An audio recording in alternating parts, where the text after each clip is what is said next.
Marcos, então, a palavra é sua. Mais uma vez Então, agradecendo o convite que você nos honra com essa tarde de hoje. gente, Obrigado. obrigado José, obrigado Maria, a Zelma e todos que estão presentes. É uma alegria voltar a esta casa, mesmo que de maneira remota, né? Já tive outros convites para estar com vocês, mas no mesmo horário. Nós temos dia de sábado, nós temos o NEP, que é o Núcleo de Estudos e Pesquisas do Evangelho, que vai até às 16h45 aqui na Casa da Caridade, e depois às 17, das 17 até às 19, nós temos a educação mediúnica. Então, eu não conseguia participar presencialmente com vocês. Mas que bom que a tecnologia nos oferece essas possibilidades de estarmos remotamente, algo que até bem pouco tempo era impensável dentro das casas espíritas atuarem de maneira remota, né? Era impensável para muitos grupos religiosos atuarem de maneira remota. Sempre aquela velha ideia de que as pessoas precisam estar presentes, se tocar para se sentirem importantes, enfim, para que se sentirem participantes de um agrupamento. E é nesse momento que a gente percebe que situações como essa, em que a gente vive a pandemia, nos ajuda a perceber as diversas possibilidades que o ser humano tem de aprendizado, tem de oportunidade para poder compreender as diversas possibilidades de desenvolvimento moral, intelectual e material. A época de Jesus também não era diferente. Diferente no sentido de possibilidades, né? As pessoas tinham as possibilidades que eram sujeitas e que estavam circunscritas àquele tempo. Nós temos as possibilidades e as oportunidades que são circunscritas ou que estão circunscritas ao nosso tempo. Mas na época de Jesus também existiam várias possibilidades. Uma delas é quando ele ensinava as pessoas por parábolas, né? A parábola ele é um método de ensino curto, é um trecho, né? É um trechinho curto que ensina algo para alguém dentro de um cunho moral. E Jesus se utilizou da metodologia, do método e da estratégia pedagógica por meio das parábolas para aproximar o homem de Deus. Mas Jesus não se utilizou disso de uma maneira que fosse afastada do dia a dia das pessoas, né? Pelo contrário, ele vai se utilizar das parábolas, utilizando-se daquilo que estava dentro do cotidiano, na rotina, na vida que as pessoas possuíam de maneira comum. Então, nós vamos ver a parábola hoje, que é a parábola do trigo e do joio, muitas vezes disseminada como a parábola do joio e do trigo. Mas a gente sabe, né, que a parábola original, a correta, a tradução, a que Jesus se referia na, tradu na origem da sua mensagem é a do trigo, porque o trigo é plantado primeiro, o trigo nasce primeiro, e o joio, que é plantado depois e que nasce depois, se confundindo com o trigo, e a gente vai ver ao longo da nossa exposição. E vou tentar ser o mais objetivo possível. Essa parábola do trigo e do joio é uma das parábolas que Jesus se utiliza da agricultura. Ela está em Mateus, no capítulo 13, versículos 24, e ela é logo posterior à parábola do semeador. Não é interessante? Porque a parábola do semeador fala que o semeador saiu a semear e jogava sementes. Né? Enquanto que a parábola do trigo e do joio vai justamente trabalhar de duas sementes, uma boa semente e uma má semente. Então a gente vai entender, buscar entender, trazer para o nosso cotidiano, tentar colocar na nossa realidade atual, nos nossos desafios diários, o que quer dizer essa palavra parábola nos tempos atuais. Porque as parábolas, apesar de elas terem sido ditas há mais de 2.000 anos, há 2020 anos, para ser mais exato, elas não podem ser vistas apenas e exclusivamente pelo contexto social, econômico, político da época que viveu Jesus, porque não faria sentido mais para a nossa vida. Porém, elas ganham a roupagem da atualidade, elas ganham a dimensão do momento, porque as parábolas de Jesus são parábolas que são faladas para o espírito imortal. Então, Jesus não fala uma parábola para o homem, apenas o homem daquela época. Ele fala para o espírito imortal, portanto, para todos nós que vivemos essas épocas. Se partimos do pressuposto que nós somos seres reencarnacionistas, portanto, que esta, por mais que seja a nossa melhor encarnação, como vai dizer Emmanuel, nós já tivemos outras experiências e nessas experiências tivemos contatos, né, com algum conhecimento religioso que nos despertou o interesse para, na atualidade, a gente, no sábado à tarde, na primavera calorosa de Maceió, vésperas de eleição, depois de um almoço, há mais ou menos 2 ou 3 horas, a gente ficar em pé, né, sem sono, para ficar ouvindo o Evangelho. Mas por que estamos ouvindo o Evangelho? Porque nós somos obrigados? Não, ninguém é obrigado a ouvir o Evangelho. Ninguém aqui está obrigado. Aliás, a tecnologia nos oferece essa possibilidade. Você pode desligar a câmera, né, dizer que está lá e tirar um cochilo, ir no banheiro, tomar uma água, enfim. Nós estamos aqui porque a gente quer estar. A gente tem, como diz Chico, nós temos uma saudade imensa de Jesus. E esta saudade imensa de Jesus se traduz quando a gente lê a parábola e essa parábola nos toca. Então, vamos a ela. Nós estamos no capítulo de Mateus, no capítulo 13 de Mateus, e ela começa no versículo 24, né? A perícopezinha 24. Perícope é aquele trecho, né? Nosso esforço de hoje vai ser para que a gente analise trecho a trecho e busque trazer esses trechos para a nossa vivência. Então, começa assim a parábola do trigo e a parábola do joio. Outra parábola propôs-lhe, dizendo: o reino dos céus é semelhante a um homem que semeou boa semente no seu campo. Então, vamos nos deter a esse trecho inicial. Observe que ele diz, outra parábola, a rouquidão às vezes fecha a garganta. Outra parábola propôs-lhe, ou seja, Jesus já vinha ensinando aquele agrupamento por parábolas, né? Outra propôs, dizendo: o reino dos céus é semelhante, veja, o reino dos céus é semelhante a um homem.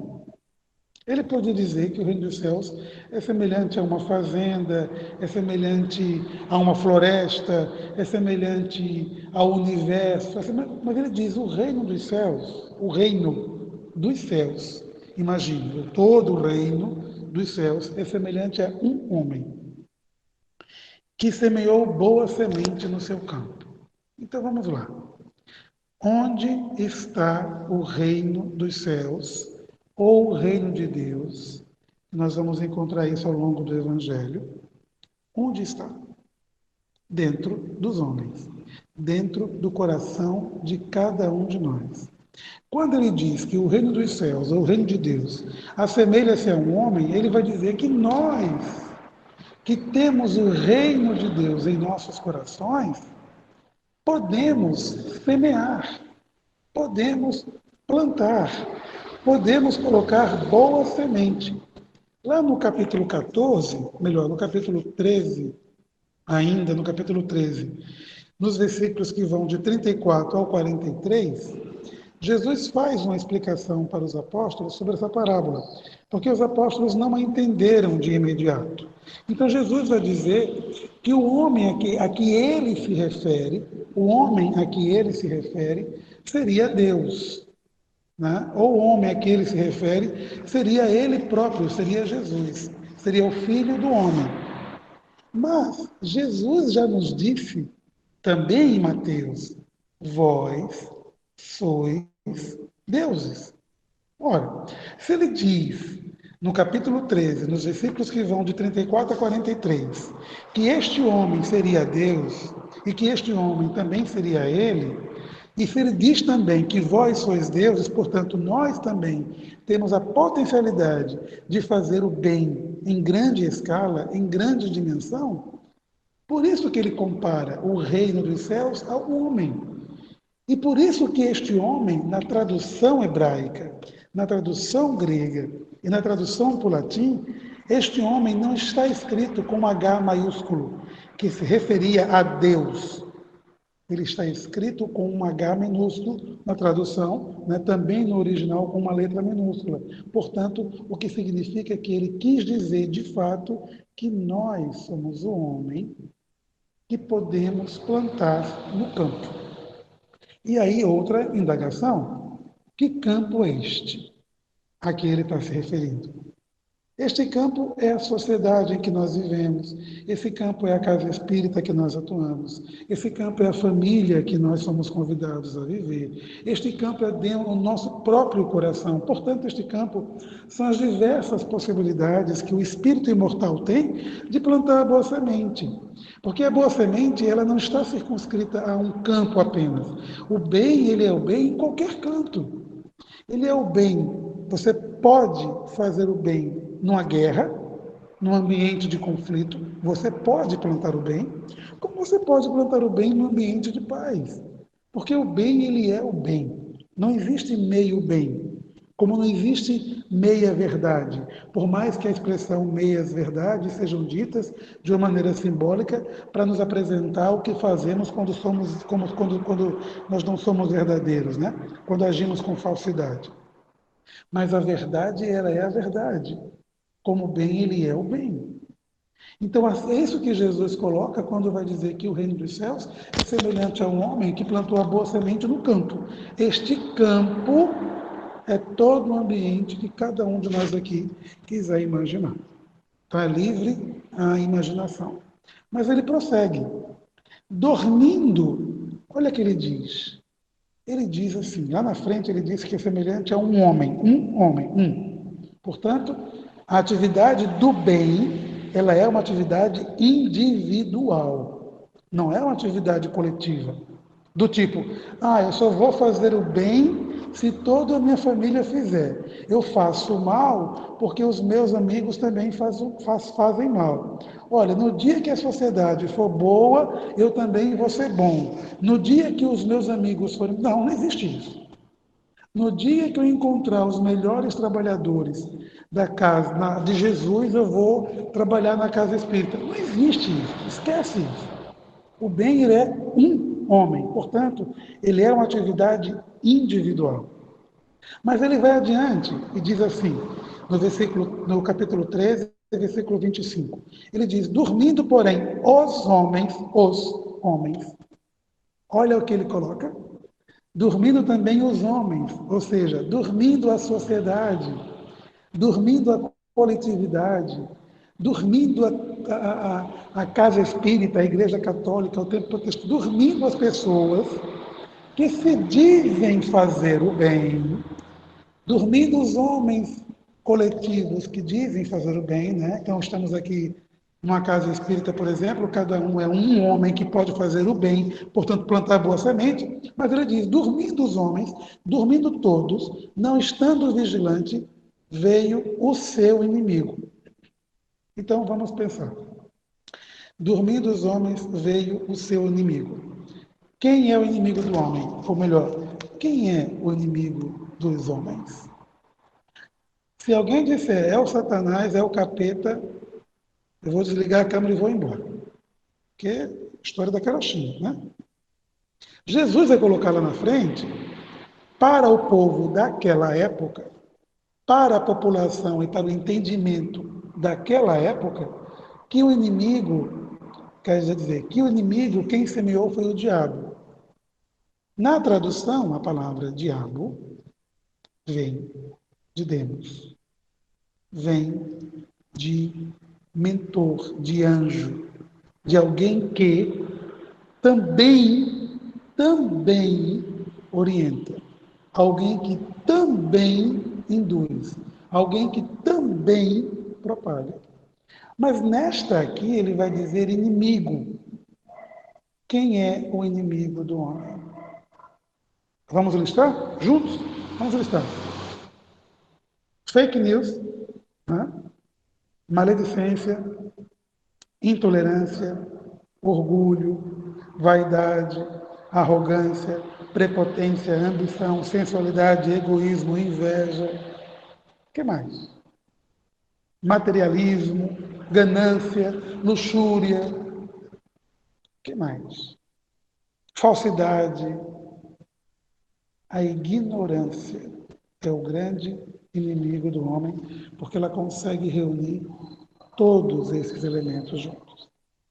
Então, quando os homens dormiram, portanto, quando os homens deixaram de observar o bem que haviam feito, relaxaram, né? Orai e vigiai, como diz Jesus, relaxaram na defesa de suas próprias estruturas mentais, veio o inimigo, ou seja, veio a ignorância. E semeou o joio no meio do trigo e partiu. Está assim escrito aqui. Veio a ignorância, veio o inimigo, vieram todos os inimigos que a gente deixa, que venham, né? Plantou o joio no meio do trigo. Ora, vamos aqui pensar. Nós nascemos simples e ignorantes, disse Jesus. Né? Dizem os Espíritos, melhor dizendo, em O Livro dos Espíritos. Nós nascemos simples e ignorantes. E com o passar da existência, ou das existências, nós nos corrompemos. Ou seja, o que é corromper? Nós mudamos o sentido da nossa origem de simplicidade e ignorância. Corromper, mudar, transformar, né? Tornar algo diferente daquilo que era original, daquilo que era o que foi entregue para a gente. Então, quando você, por exemplo, numa comparação muito tola, se você faz uma roupa, costura uma roupa, e essa roupa ela vem de um tecido, o tecido é a origem, a transformação dela é a roupa, né? Quando você suja a roupa, quando você rasga a roupa, quando você desforma a roupa, ela foi, entre aspas, corrompida. Tirou-se o sentido original dela. Né? Não é só este sentido que hoje também temos da corrupção, né? Que também é correto. Mas corromper é você tirar o sentido original, é tirar o fim para que foi feito. Então, nós fomos feitos para o bem, mas as existências que tivemos ao longo da nossa vida, porque de fato nós temos uma única vida e várias existências, as existências que tivemos nessa vida, que nós vivemos experiências físicas, experiências espirituais, fizeram com que nós nos modificássemos da origem, tirássemos a simplicidade, tirássemos a pureza e fôssemos nos corrompendo aos poucos, para que também aos poucos a gente pudesse voltar à nossa origem, mas voltar à origem não mais ignorante, voltar à origem não mais sem saber do que nós somos e sem saber do que podemos ser. Então ele vai colocar que o inimigo semeou o joio junto com o trigo. E a semente é igual. É igual. Por exemplo, alguém diz assim, olha, minha gente, preste atenção, eu hoje vou doar 20 cestas básicas, viu? Eu vou doar 20 cestas básicas para as pessoas carentes aqui do São Jorge. Eu fui, eu saí, eu me esforcei e enfrentei uma fila danada no supermercado, coloquei tudo sozinho dentro dos carrinhos, trouxe para cá, paguei do meu bolso, viu? Então eu vou doar, viu? As 28 cestas básicas que eu comprei. Eu fiz um bem danado, não foi? Não, não sei. Não sei. O bem não precisa de divulgação. Mas o que é isso? É o joio plantado junto com o bem. Porque isso parece ser bondade. Isso parece ser algo que nasceu de um coração bom, de um coração puro. Mas não é. Isso é vaidade. Mas, nossa, a pessoa saiu de casa, usou o combustível dela, foi para a rua, comprou, sim, mas anunciou. Precisa anunciar. O que é que diz Paulo de Tarso na Epístola aos Coríntios? Ainda se eu falasse a língua dos anjos, se eu pudesse doar a minha vida sem amor, sem caridade, nada seria. Seria um símbolo, né, que tinha. Seria simplesmente alguém a tagarelar sem fazer absolutamente nada. Porque Jesus não divulgou o bem. Chico não divulgou o seu bem. Madre Teresa não divulgou o seu bem. Agora, quem divulga o bem, que acha que faz, para ter dos outros reconhecimento, isso não é o bem, isso não é o trigo, isso é o joio, disfarçado de bem. Por isso que a semente ela é, sabe, parecida, por isso que ela é igual, porque a gente acha que está fazendo bem, acha que está fazendo caridade, mas não é, é só vaidade. E o que ele diz? Plantou o joio e saiu, se pirulitou, se mandou, ou seja, deixou que você assumisse a própria responsabilidade. Não estava do seu lado para lhe ajudar. Plantou lá, né, a sementinha da discórdia, plantou lá a sementinha e foi embora. Por quê? Porque ele sabe, né, nessa mensagem, Jesus coloca para a gente, porque nós, como seres imperfeitos que somos, adoramos ter o ego valorizado. Adoramos dizer, meu irmão, que palestra bonita, meu irmão, que mensagem linda você deu, meu irmão, que mensagem linda você escreveu, meu irmão, que coisa linda você fez. Ainda precisamos disso.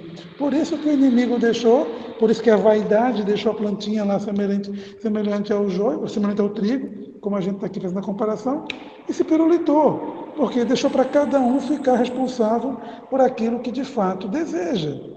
Então, prestemos atenção de que dentro de nós as duas sementes estão germinando, e as duas sementes vão dar os frutos que nós próprios quisermos colher.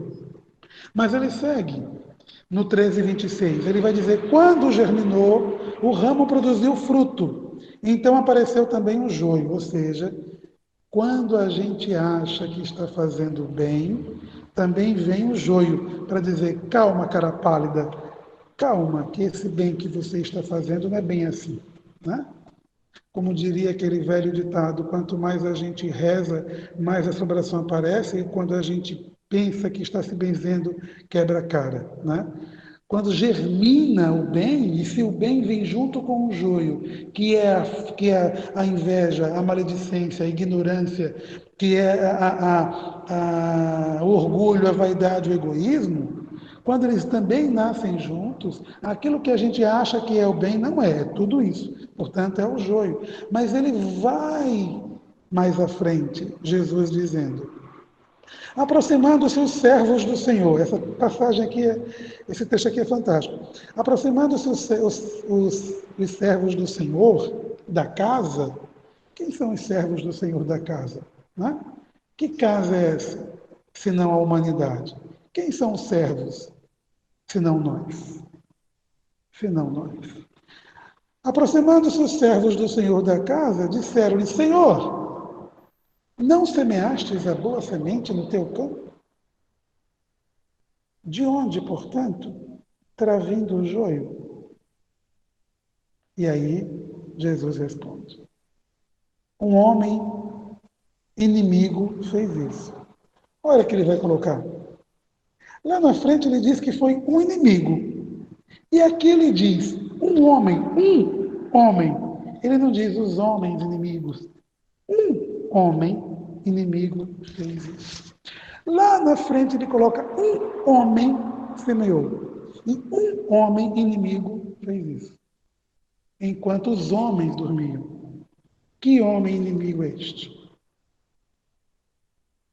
Senão nós. Nós somos essa dualidade, né? Noite e dia, bem e mal, preto e branco. Nós somos essa dualidade, essa constante dualidade em que nós entramos no processo natural, né? de neurose. Fazemos ou não fazemos o bem? Respondo ou não respondo? Todo neurótico é assim, ainda bem. Porque o psicótico ele não faz julgamento. O psicótico vai lá e mata. O perverso vai sentir prazer pela perversidade que ele faz. O neurótico, que somos nós, ficamos em dúvida. Será que eu devia ter falado isso? Devia. Devia ter respondido à altura. Mas, rapaz, eu sou uma pessoa tão. Eu faço bem, rapaz. Eu sou uma pessoa que lê o Evangelho todos os dias, vou para a casa espírita, vou no Neseba, vou na Casa da Caridade, mas logo hoje me deu uma vontade tão grande de falar mal da minha sogra, de falar mal do político, de falar mal disso, daquilo, aquilo, outro. Por que isso? Porque nós, que somos inimigos de nós mesmos, ainda com um joio lá dentro, nós não somos vigilantes e deixamos que isso venha à tona. Faz parte da nossa natureza. Também não é para ninguém ficar doido, não. Nós ainda somos assim. Que bom que nós somos assim ainda, porque nós podemos fazer a ceifa, podemos retirar o mal dentro da gente. E é o que ele vai propor. E aí ele diz o seguinte: um homem inimigo fez isso. E os servos disseram: sendo assim, os servos disseram: sendo assim, queres que após sair o recolhamos? Ou seja, a gente mais uma vez querendo corrigir os defeitos dos outros. É como se disséssemos a Jesus: olha, vieram aqui para a Casa da Caridade vários trabalhadores, pessoas do bem, pessoa legal, mas começaram a entrar em atrito, começaram a fazer bagunça. O Senhor quer que a gente que já estava aqui há algum tempo bota eles para fora, porque não pode atrapalhar nossa harmonia. Podemos fazer isso? O que Jesus disse em relação a isso tudo? Ele disse: não, não. Deixai crescer ambos juntos. Ele não pede que a gente arranque a maldade do nosso coração. E aí, eu falando isso, alguns de vocês podem pirar o juízo, mas calma.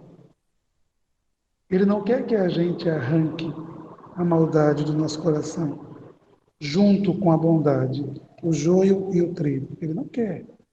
Calma. Ele diz: não, deixa crescer.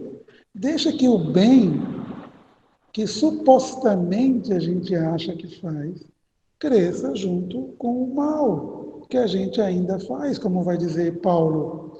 O bem que eu faço, que eu quero fazer, não é tão grande ainda, faço mal, ainda tem um espinho na carne, né? Ainda sou imperfeito, vai dizer Paulo. Então deixai que ambos cresçam juntos, até a ceifa. A ceifa é quando os trabalhadores da época de Jesus plantavam joio, plantavam trigo. Se cortasse os trigo para tirar o joio, ou melhor, se cortasse o joio para não deixar matar o trigo, vinha o trigo junto e o trigo não iria frutificar. Então ele diz: não, para com isso, deixa que eles cresçam juntos. Quando chegar a hora da ceifa, recolhe, né? Direi aos ceifeiros, recolhei primeiro o joio, recolhei primeiro o joio, e atai-o em molhos para queimar. O trigo, porém, reuni em meu celeiro. O que a gente pode tirar daqui para a gente tentar concluir? Já está chegando o nosso tempo final. Ele diz: deixa crescer o mal, junto com o bem, pode deixar. Quando chegar o momento da ceifa, qual é o momento da ceifa? As grandes provações, os momentos mais dolorosos, os instantes que nós precisamos testemunhar, o instante da desencarnação. Os momentos da ceifa, ele vai dizer: deixa que os ceifeiros, olha, ele cria, Jesus cria. Ele não diz: deixa que os homens façam isso, deixa que um homem faça isso, deixa que os anjos façam isso. Ele diz: deixa que os ceifeiros façam isso. Os ceifeiros recolhem primeiro o joio. primeiro retira o mal. Quando a gente passa pelas provações da vida, quando a gente passa pelas dificuldades extremas, quando a gente passa pelos instantes cruciais, onde o orgulho, a vaidade, a arrogância, o sentido da existência são questionados, quando a gente passa pelos momentos dolorosos da vida, o que permanece? O que está reunido com ele nesse reino, senão o bem que a gente tem? O bem não é arrancado.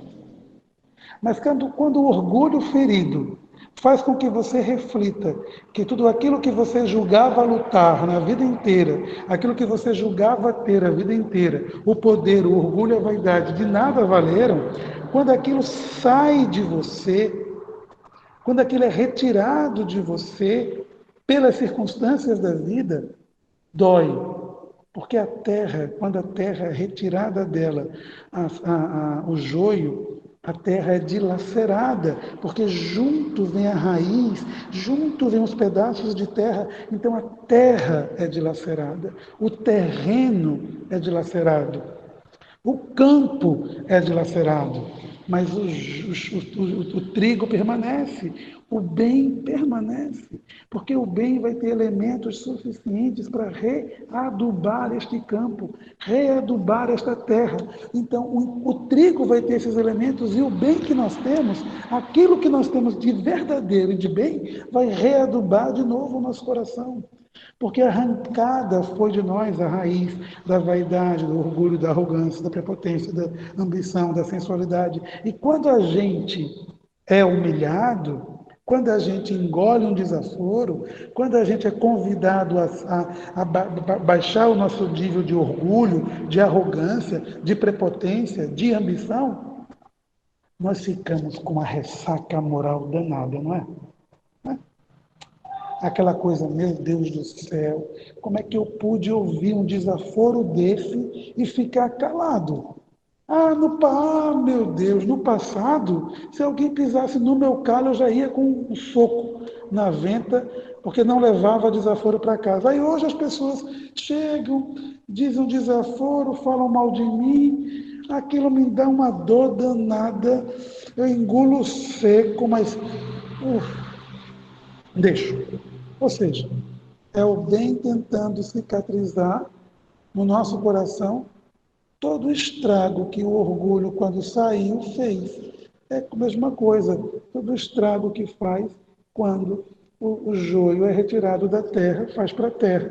Então o trigo fica lá alimentando a terra, se retroalimentando dela, né? Para que possa de novo a terra ser propícia para que outros trigos, outras sementes de trigo sejam plantadas. A mesma coisa é a gente. Quando o orgulho, a vaidade e a arrogância nos delaceram a existência, fazem com que a gente fique com aquela ressaca moral, o bem que nós temos, o único bem, como ele diz, reunir o bem no meu celeiro. Onde é o celeiro? Lá na frente ele colocou, que é o reino dos céus. Ora, se o bem, o único bem que eu tenha, eu conseguir manter, porque o bem é verdadeiro, não o falso bem, porque o falso bem é o joio e ele vai embora, mas se eu conseguir manter o bem, ora, eu vou reunir aonde? No celeiro. Para que serve o celeiro? Para alimentar a população. Para que serve o bem? Para ser multiplicado e alimentar outras pessoas com outras sementes de bondade. Porque o bem pode se replicar e se tornar um exemplo. Você só consegue modificar as pessoas não é por palavra, mas é pelo seu exemplo. Se o seu exemplo for o bem, você vai conseguir arrastar, porque a palavra convence, mas o bem ele arrasta, o bem ele transforma. Foi isso que Jesus fez. E é isso, meus irmãos, nós chegamos ao nosso tempo. Recomendo que vocês continuem lendo o Evangelho de Mateus, capítulo 13, vai até o 30, que nós encerramos no 30, a parábola do joio, mas tem várias parábolas que mostram como é complexo o processo pedagógico de Jesus, desde que a gente queira fazer. Não é fácil passar pelo processo pedagógico, mas quando o aluno está disposto a aprender e está disposto a sair da ignorância, ele vai ter que se esforçar e seguir. Muito obrigado pela oportunidade. Veja só, né, Marcos, quão pouco é lido do Evangelho e quanta riqueza, quantos detalhes se tem a aprender, né? O quanto se tem a aprender com o Evangelho, né?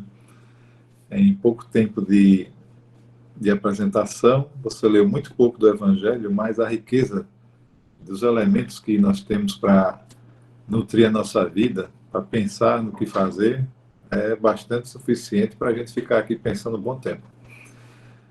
Mas, como eu gosto de frisar sempre, tudo depende de cada um de nós. Tudo está em nossas mãos e a gente é que deve modificar para que a gente possa mais tarde ter assim um horizonte mais tranquilo, menos nebuloso para cada um de nós, né? Bem, vou agradecer a você mais uma vez e pedir para que você faça a prece, por gentileza. Pois não. Senhor Jesus, amigo e mestre, nós te agradecemos a possibilidade de estarmos aqui reunidos em teu nome, encerrando a nossa participação nessa doutrinária remota, e pedimos, Senhor, que abençoe toda a humanidade, em especial, abençoe esta população que amanhã, de maneira democrática, irá escolher seus representantes municipais. Permita, Senhor, que tudo ocorra dentro da paz e dentro da normalidade, sem nenhum ato de violência. Marcos, quero agradecer mais uma vez. Ok, quero agradecer.